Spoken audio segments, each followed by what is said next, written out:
Hello, hello mga ka-MU! Ako po si Lane, ang sweet kusinera ng murang ulam. Isang masarap na recipe na pwedeng-pwede sa mga tagtipid. At narito na naman ang ating oriental round plate. Ang ganda, ang laki. I-prepare na ang isang malaking lata ng tuna. I-drain. At i-prepare na rin ang yellow onion, red onion, siling haba, siling labuyo, at chicharong baboy. Nabili ko po to sa halagang 6 pesos isa. Pan-fry ang na-drain nating tuna in can. Takpan din ito dahil matalsik, pero sa umpisa lang naman.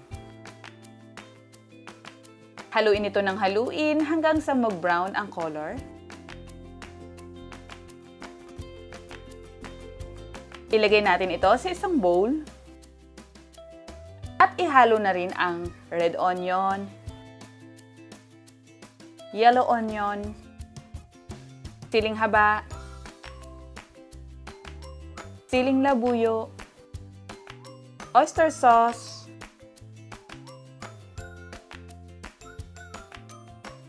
asin, paminta, at garlic powder. Kung wala kayong garlic powder, okay lang naman kahit wala na. Mayonnaise at calamansi.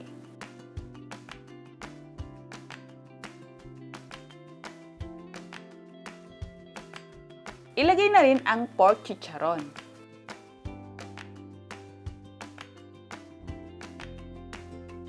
Haluing mabuti. Ang bango.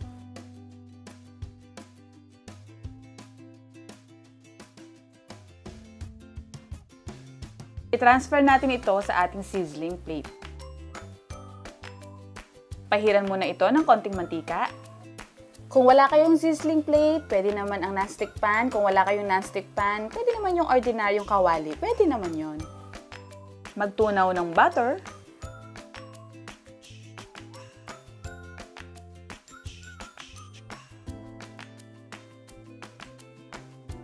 At ilagay na ang ating tuna mixture.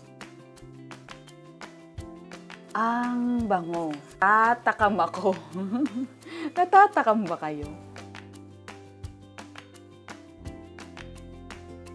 Haluin natin mga ka-MU.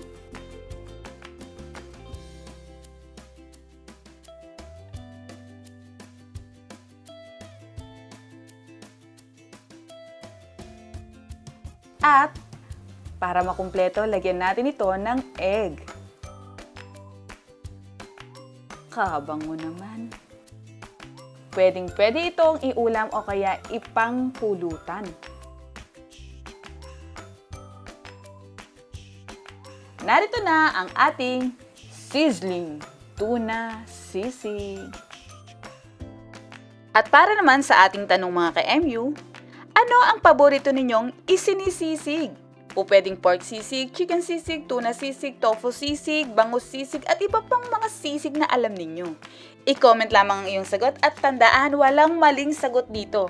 Kaya mag-comment na po kayo at huwag na huwag kalimutang i-share ang video na ito ng nakapublic. Maaari kang manalo ng 4 pieces oriental round plates. Tandaan ulit mga ka-MU, ang ating kasabihan, pag may tiyaga, may mapapala. Good luck, ka-MU!